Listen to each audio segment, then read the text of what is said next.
Bonjour à tous, j'espère que vous allez bien. Donc aujourd'hui, vidéo où je vous montre mon patrimoine à 19 ans, comment j'ai fait pour en arriver là après un an.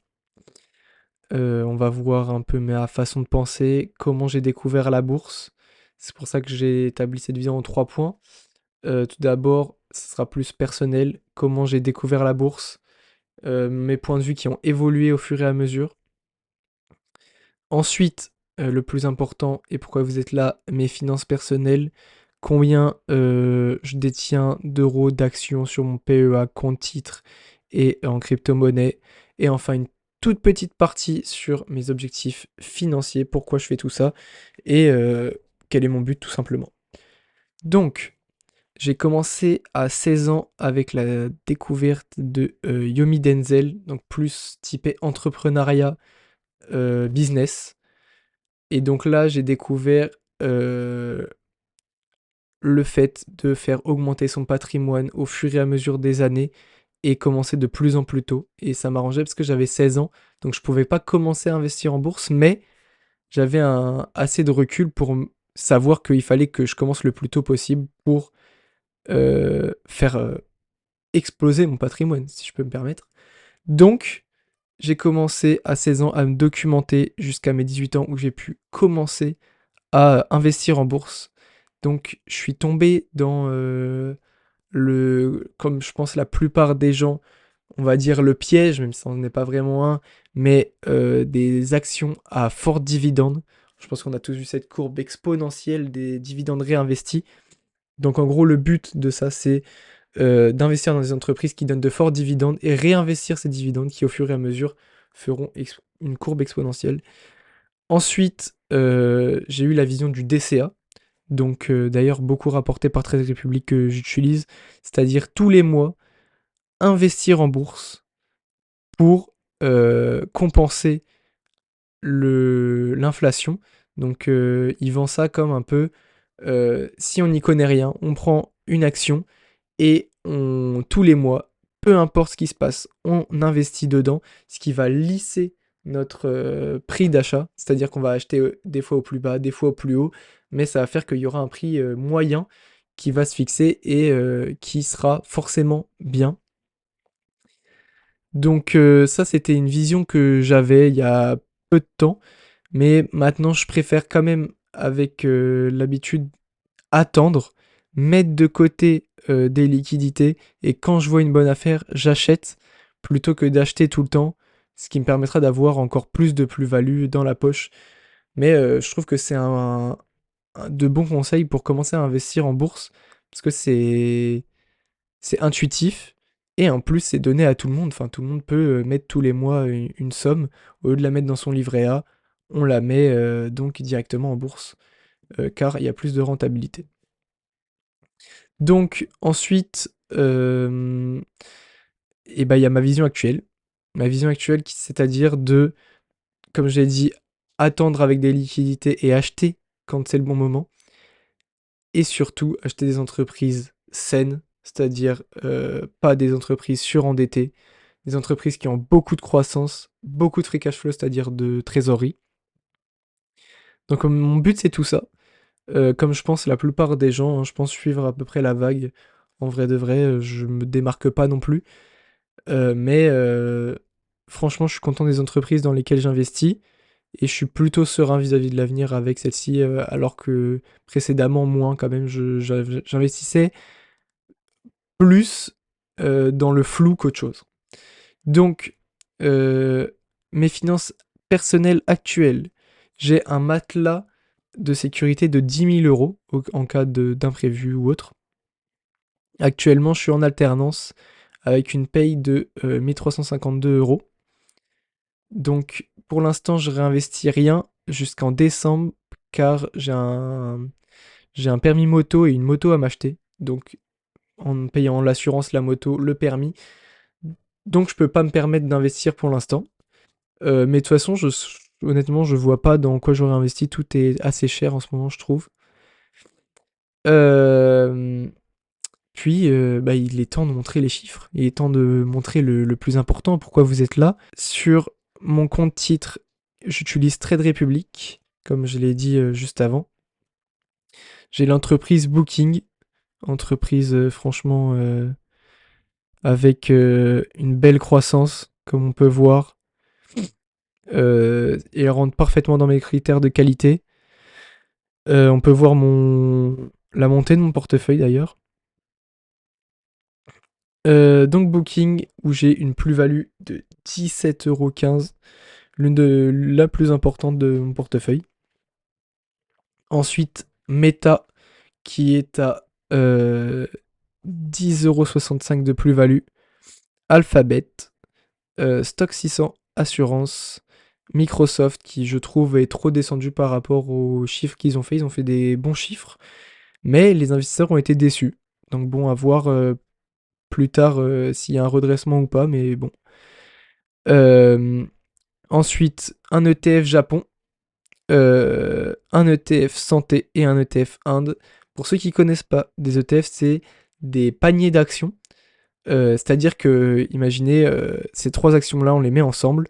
Mais par exemple, il faut qu'ils soient définis dans soit un pays ou un secteur d'activité. Donc par exemple, là, ça sera 600 entreprises d'assurance. Ici, ça sera que des entreprises japonaises. Et en gros, c'est pour refléter un peu le cours. Mais moi, actuellement, en voyant ces chiffres-là, et même celle qui est en plus-value, c'est pas énorme. Je pense que je vais faire mes propres recherches pour pouvoir investir dans l'assurance, mais sans passer par des ETF. Comme ça, je recherche mes propres entreprises avec mes propres critères. Parce que là, je suis pas du tout content de la performance que ça offre. Donc voilà, je pense que ça va être l'un des prochains changements dans mon portefeuille. Ensuite, pour mon PEA, donc pour ceux qui ne connaissent pas un PEA, c'est quelque chose qui, au bout de 5 ans, en fait, on paye des taxes sur les plus-values. Des taxes qui sont normalement à 30 €, à 30% les plus-values. Sauf que avec le PEA, ça descend à 20 et quelques pourcents, je crois. Donc c'est plutôt avantageux et ça permet d'investir dans des entreprises françaises et européennes ou des ETF, ce qu'on parlait tout à l'heure, des paniers d'actions.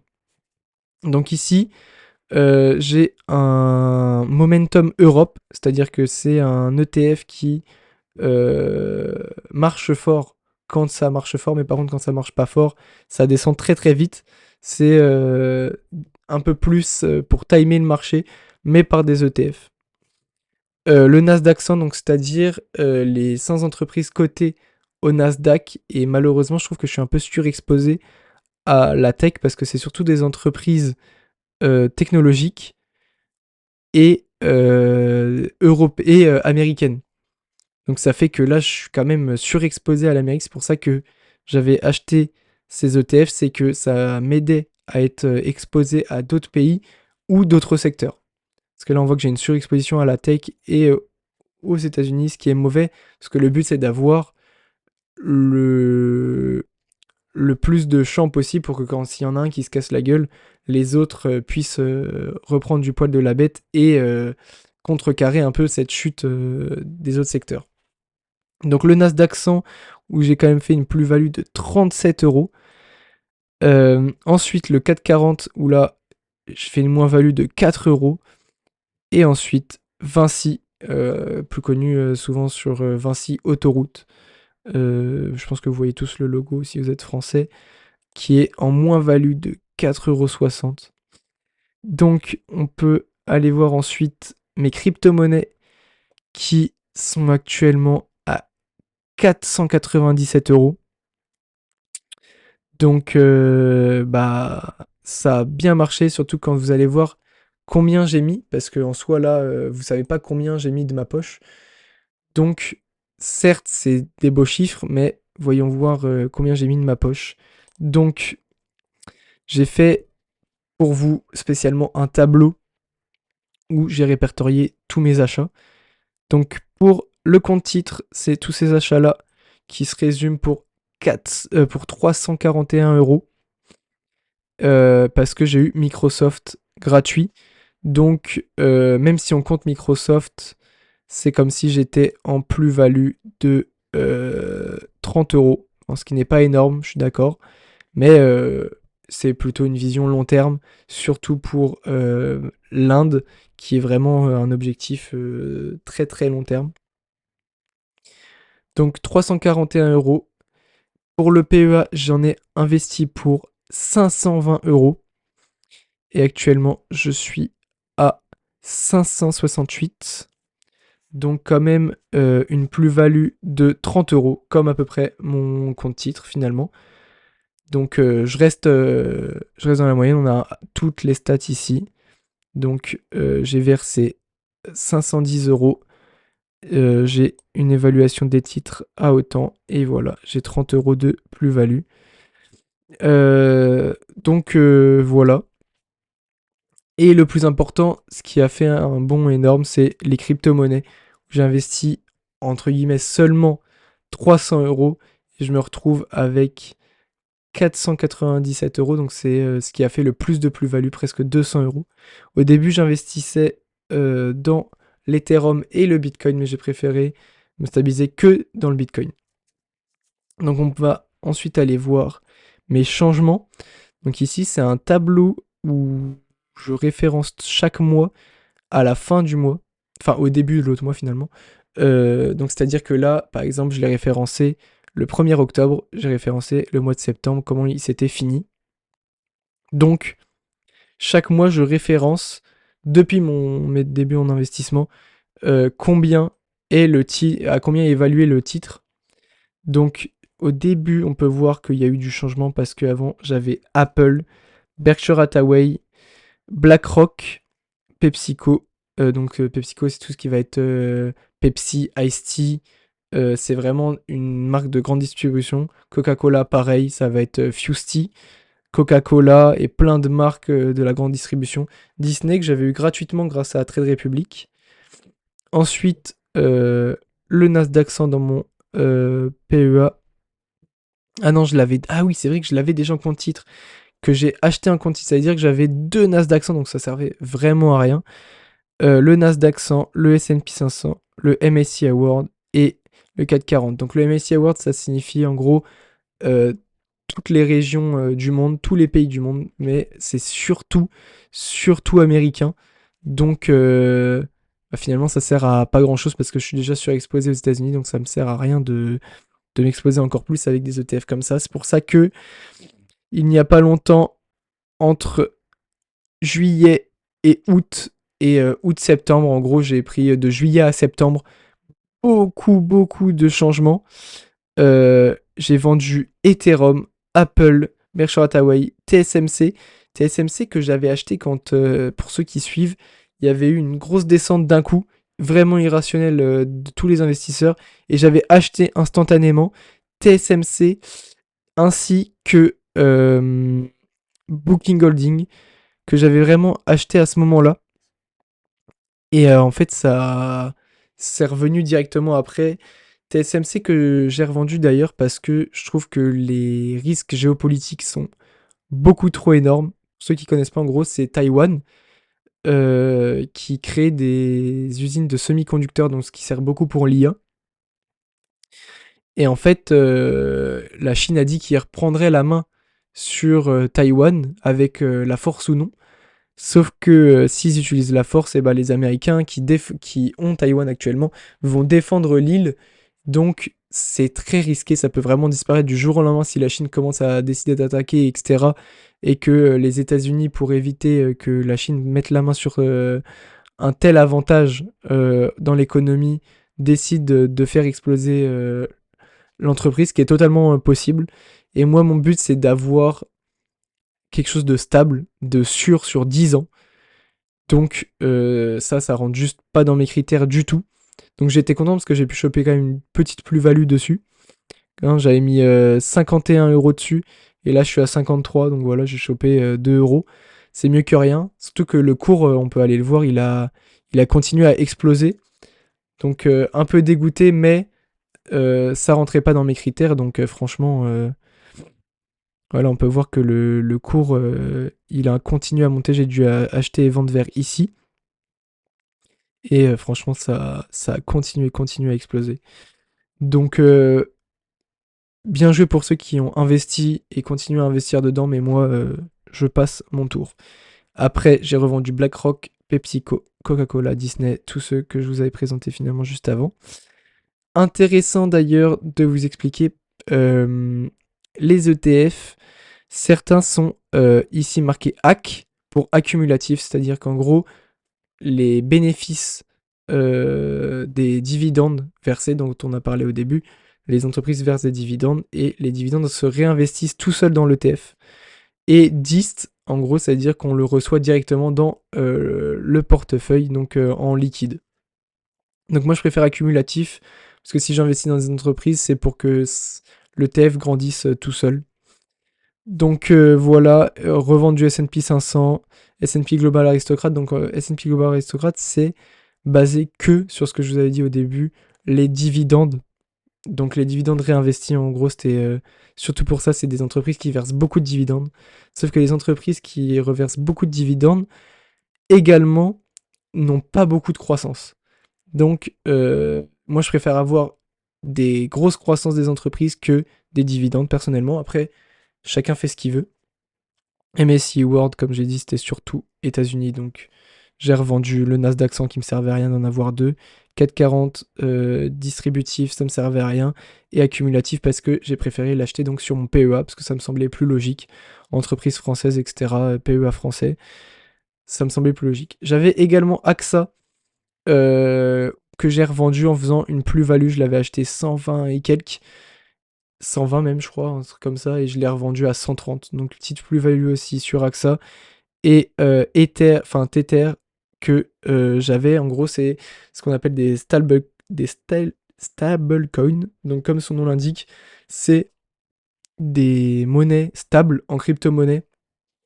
Donc pour éviter de revendre et d'avoir en liquide son argent, euh, tout simplement, c'est des monnaies qui restent tout le temps à 1 dollar et donc qui servent à pas se faire payer la flat tax dont j'ai parlé juste avant. Donc là, actuellement, je suis investi dans tout ça, détaillé en 3 comptes, compte titre, PEA et Binance pour les crypto-monnaies. Donc mes objectifs dans tout ça, je vais vous laisser cette belle vue de ce beau tableau que je remplis tous les mois, comme ça vous pouvez voir à peu près pendant que je parle en fou. Donc mon objectif principal avec mon salaire, car je suis en alternance, je gagne 1352 euros par mois. Mon but est de réinvestir chaque mois 400 euros, de dépenser, entre guillemets, enfin pour mes dépenses quotidiennes, je me donne 352 euros, et pour mes projets futurs, 600 euros. Donc peut-être une future école pour un master, euh, des projets immobiliers, euh, des projets personnels tout simplement. Donc pour mes objectifs financiers, mon but c'est de faire grandir mon patrimoine à une vision très très très long terme. Là c'est des entreprises que je pourrais garder, mon but serait de les garder pendant 10 ans, 20 ans, tout en engrangeant des bénéfices énormes sur ces petites entreprises. Ensuite, euh, je me forme tous les jours sur la bourse. Je suis beaucoup l'économie pour un peu savoir ce qui se passe, etc. C'est pas obligatoire, mais moi, c'est juste que j'aime bien. C'est ma passion, c'est pour ça que j'en fais des vidéos, c'est que j'adore ça. Donc je trouve ça important de suivre l'économie. En plus, je peux comprendre certaines choses, pourquoi ça bouge, etc. Il faut savoir souvent pourquoi ça bouge, parce que sinon on peut vite avoir peur. On peut vite se dire, mais pourquoi ça bouge, je comprends pas, machin, je vends. Et c'est pas une attitude rationnelle à avoir. Il vaut mieux se poser, essayer de comprendre pourquoi, et une fois qu'on comprend pourquoi, eh ben on est plus serein envers l'avenir. Ensuite, j'aimerais me diversifier avec de l'or, l'actif refuge, qui monte tout le temps, tout le temps, tout le temps. Il est en constante évolution, surtout là en ce moment, il est à son pic. Donc, très bon investissement, je trouve, investissement de base. L'immobilier, Donc pourquoi pas un appartement ou une maison en bien locatif ou avec ma copine, je sais pas.